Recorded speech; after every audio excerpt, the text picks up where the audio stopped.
जीवन में संघर्ष। प्राचीन समय की बात है। एक शहर में एक व्यक्ति रहता था जिसका नाम था चंदन। वह अपनी पत्नी और दो लड़की के साथ रहता था और वह किसी छोटे मोटे प्लांट में काम किया करता था। चंदन और उसकी पत्नी खुशी खुशी अपना जीवन व्यतीत कर रहे थे। समय का चक्र बीत रहा था और उनके लड़का और लड़की बड़े होते जा रहे थे। जब उसकी बड़ी बेटी कक्षा 5 में पढ़ रही थी, तभी एक दिन स्कूल की छुट्टी के समय जब वह लड़की सीढ़ियों से नीचे उतर रही, तभी पीछे से किसी लड़की के धक्का लगने पर वह सीढ़ी से नीचे गिर गई, जिसके कारण उसके पैर में चोट आ गई। जब लड़की घर पर रंगड़ाती हुई आई तो उसके पिता ने पूछा, क्या हुआ? तभी लड़की ने पूरी बात बताई। पिता ने सोचा छोटी मोटी चोट है और यह सोचकर उसने अपनी बेटी से कहा कि इसे गर्म पानी से सेक ले तो ठीक हो जाएगा। कुछ दिन बीतने के बाद लड़की का पैर फूलने लगा और उसे चलने में दिक्कत होने लगी। तभी उसके पिता ने कुछ लोगों की बातें सुनकर किसी एक ओझा को ले आए, जबकि उसे कुछ नहीं आता था और वह पैर ठीक नहीं कर पाया। कुछ समय बीतने के बाद उसकी लड़की की हालत और ज़्यादा खराब होती जा रही थी। एक दिन जब उसके पिता अकेले कहीं बैठे हुए थे तो वह मन ही मन सोच रहे थे कि क्या किया जाए, क्या करें। तभी सोचते हुए उनके दिमाग में आया, क्यों ना डॉक्टर को दिखाया जाए। तभी दूसरे दिन वे अपनी लड़की को लेकर वहीं पास के हॉस्पिटल में जाते हैं। डॉक्टर जब लड़की को देखता है तो लड़की के पिता से कहता है कि जल्द से जल्द इसका ऑपरेशन करना होगा, क्योंकि इस लड़की के पैर में बहुत बड़ा घाव हो चुका है, जिसके कारण लड़की का पैर भी काटना पड़ सकता है। पिता डॉक्टर से पूछता है कि ऑपरेशन में कितने पैसे लगेंगे। तभी डॉक्टर कहता है 40,000 रुपये लगेंगे। पिता घबरा जाता है, लेकिन पैसे की तलाश में इधर उधर जाने लगता है।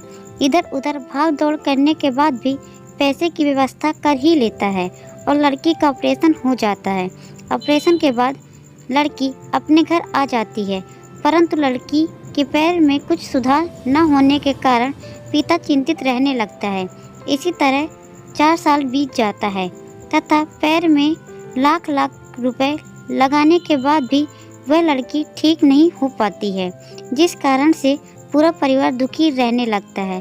कुछ समय बीतने के बाद लड़की का विवाह हो गया और लड़की के जीवन में खुशहाली आ गई। पिता सोचता है कि अब वह सब कुछ ठीक हो जाएगा, संघर्षों का दौर खत्म हो जाएगा, परंतु किस्मत को कुछ और ही मंजूर था। एक दिन जब वह बाजार जा रहा था, तभी पीछे से किसी ट्रक के द्वारा उसका एक्सीडेंट हो गया, जिसके कारण उसके सर में गंभीर चोट आ गई। चंदन 1 महीने तक बिस्तर पर ही रहा। 1 महीने के बाद ठीक होने पर वह सोचा अब सब कुछ ठीक हो जाएगा। तभी उसकी पत्नी का स्वास्थ्य खराब होने लगा और वह बीमार पड़ गई। यहाँ वहाँ छोटे डॉक्टर को दिखाने के बाद भी तबीयत और बिगड़ गई, जिसके कारण उसे वाराणसी के BHU अस्पताल में ले जाना पड़ा। वहाँ जाकर पता चला कि उसकी पत्नी के पेट में गंभीर बीमारी हो गई है, परंतु चंदन को यह विश्वास था कि उसकी पत्नी ठीक हो जाएगी और चंदन इसी विश्वास के साथ अपनी पत्नी को हमेशा वाराणसी के अस्पताल में ले जाने लगा। कुछ समय बीतने के बाद पत्नी की तबीयत में सुधार होने लगा। चंदन सोचा कि अब सब कुछ ठीक हो जाएगा। एक बार अपनी पत्नी को वाराणसी के अस्पताल में ले गया। डॉक्टर ने सभी रिपोर्ट देखते हुए कहा, सब कुछ ठीक है। चंदन बहुत खुश हो गया और वह अपने पत्नी के साथ अपने शहर वापस आ गया। अगली सुबह सब कुछ ठीक। चंदन का बड़ा और छोटा बेटा दोनों स्कूल चले गए और चंदन अपने काम पर चला गया। बड़ा बेटा स्कूल में सोच रहा था कि चलकर माँ से कुछ बातें करेंगे। तभी 11 बजे उसका मित्र आता है और कहता है कि चलो तुम्हारी माँ की तबीयत खराब हो गई है। बड़ा बेटा दौड़ते हुए अपने घर की तरफ भागता है।